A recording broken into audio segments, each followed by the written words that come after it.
Hey Saber Forum, this is Lord Blade Rave here, and I have in front of me my Isola Random Hilt Challenge Saber that I took a leap of faith on and let the will of the Force speak to me and to let it decide what saber I should have next. Specifically, the Random Hilt Challenge by Isola 815, a Saber Forum user, is one that he did first to decide randomly, letting fate decide, let the will of the Force decide what saber you should try. And it came from a list of 10 sabers that you've pretty much written off. So sabers that you decided you really had no interest in, or maybe you put off for quite a while, put them in the background, something that you just decided that you were not going to do anytime soon. And for one reason or another. So what needed to happen is for you to be convinced, for you to get the saber and let the saber actually reveal to you, surprise you in some way that there's more to it than you thought it was. This has happened to me a couple of times with sabers I bought, sabers that I had kind of passed over in the store and then later got. One of those is the Arbiter, was one that I had never really given much a lot of thought to, and then when I finally got one, I was really impressed by it. So I had a list of 10 sabers. The Archon 3.1 is what this one is, and this was one of the ones that I had pretty much written off because I have the Archon 2.1. So this is kind of a catch-22. I mean, I have this here already and didn't really need another Archon. You'll see the similarities are they're just exactly the same from here down, and so the neck and this whole neck part here is really the only difference. And I never got this one in the first place for a couple of reasons that swayed me from wanting them, and that's the narrowness of the neck here and the any kind of wobble or any kind of just unstable blade, because one thing is that this blade, this is a special design to be able to have this stem like this, be able to create this saber, which is patterned exactly after Luke Skywalker's in Return of the Jedi. You have to have, I mean, there's nowhere for the blade to go. So you're not gonna, either you have a very big long emitter with like this, so you have more blade to do, but then you're having it being supported by this little teeny neck, so that wouldn't work. So I mean, you only have less than an inch, around an inch of insertion depth here for the blade, and that was one of the drawbacks for me, as well as what I'd heard is the brightness of the blade is diminished by the fact that the LED sits here and it has to shoot the light through here and into the blade and all the way up. So those were the two big drawbacks, and I thought, why would I ever want to have this when I've got this one? And this one is plenty bright. It's like any other saber, and it was fine. A lot of people get this saber. They get this saber, but then they buy the neck of the Archon 2.1 and they put that on there. For me, I just never really wanted to have a saber that my impression was the saber that I would only want to display or just wear around at a Comic-Con. So I never really went this route and just went straight to this one, as many have, and this is a well-loved hilt on Saber Forum, on ULTRASABERS. But anyway, that was the leap of faith I was going to have to take to let, if I drew this particular saber, which I did end up doing, 9 other sabers were in the hat that I drew from in addition to this one, and I ended up drawing this one, so I went with it. That's the deal. You draw it, you go with it, no questions asked. And I also randomly drew the blade color and the flash on clash. Well, actually whether to have flash on clash, as well as what flash on clash color I would get. In my case, I had a choice of 6 different colors, so I drew from 6 different choices there. So this is really pretty much completely random, except for the blade. Well, the blade comes with it, so you don't have a choice there other than Ultra Edge or regular, so I chose Ultra Edge, and I also chose a Covertech wheel and an illuminated AV switch. So those are about the only things that I had any control over in this order. Everything else was random. So this is the Archon 3.1. This is not a diamond saber. This is it's a premium saber with Obsidian V4 sound. And what I drew was the Archon 3.1. I drew a color of green, and I drew a flash on clash as yes. So then my flash on clash color ended up being yellow. So this is the saber that I am now challenged to. That it's now it is now challenged to impress me, and I will say that it has done that. This section right here, regardless of its dueling functionality or stability, or even for that matter the blade color, this beautiful gold neck design, which reminds me of Luke Skywalker here, and his. I don't have the Return of the Jedi version, so this is Luke Skywalker pre-Return of the Jedi, but it reminds me of him, and it is beautiful. I mean, this reminds me of that character in such a way that I think it was worth buying. I mean, it's a beautiful design, and it's still. I dueled my son with it last night for 15 to 20 minutes. Not hard contact, but hard enough that the flash on clash ignited.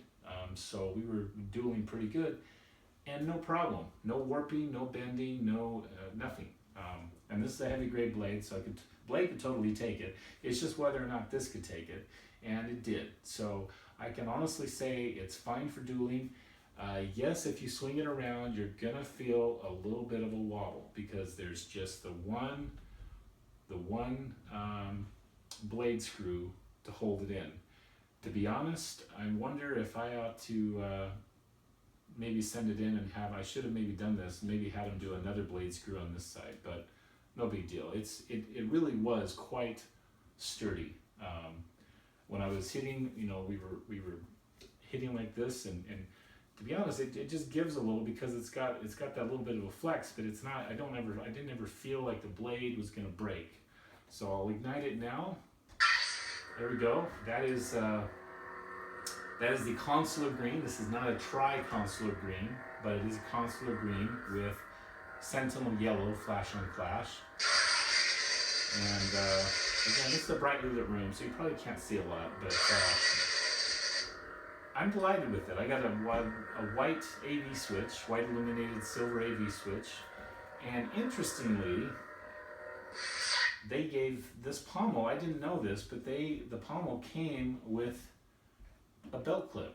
So I have both the Covertech wheel and the belt clip, and I could take the Covertech wheel off and just put a button screw in, of which I have a whole bag. They're super short, so they'll go in and they'll just cover that hole if I decide to go this route. So this is pretty cool that they did this. I thought you had to request this, but they sent it by default. So I'm really quite delighted that they did. And here's the blade plug. It's a customized blade plug for the Archon 3.1. So it's short enough that it will fit in there. And I'm really happy with it. I have to say it changed my mind. Like I said, I'd written this off. I decided I just didn't need it, but after dealing with it last night and finding that it could take it, it could handle it, and still, while being able to playfully, again, this isn't heavy grade dueling, so I certainly would go with this one if I were going to do some heavy grade dueling, but just light dueling where the contact was hard enough, like this.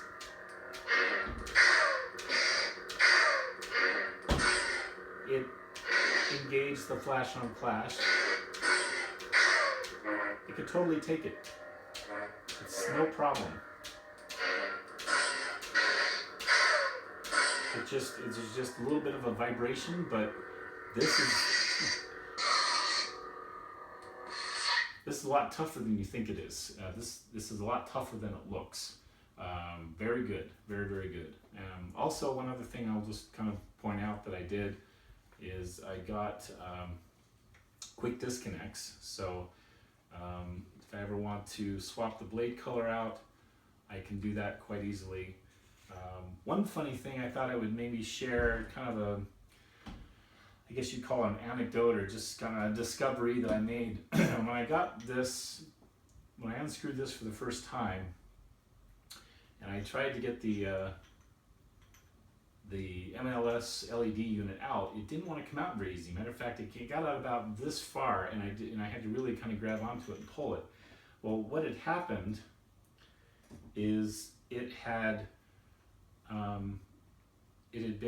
the wires had been kind of compacted down inside, down here, by the battery, or by the Obsidian sound caddy. So the quick disconnects were way down deep inside, like 2 inches, to the point where there's no way you'd be able to, you could probably manage to disconnect them, but then to reconnect a different LED was going to be really hard. And I thought that no, the wires have been cut too short, and again I was jumping to conclusions. So here's just a tip that I discovered. So I was trying to figure out, well, how are they, you know, how are they caught? And I kept thinking they were just too short, or maybe they were just behind the wires for the AV switch. And then the discovery I made was taking out the battery pack, like this. Suddenly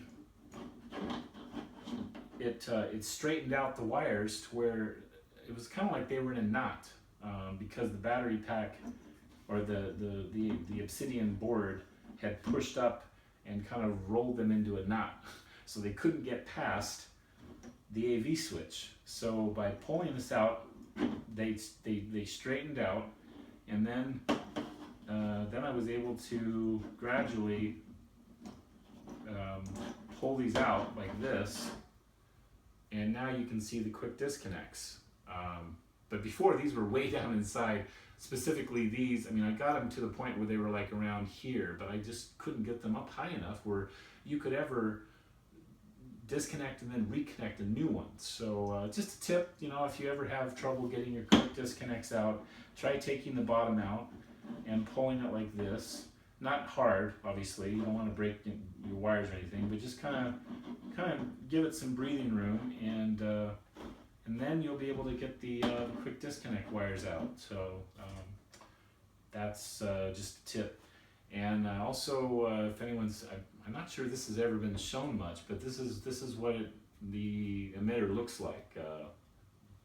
So this is also MHS compatible. So theoretically, you could put this on any other.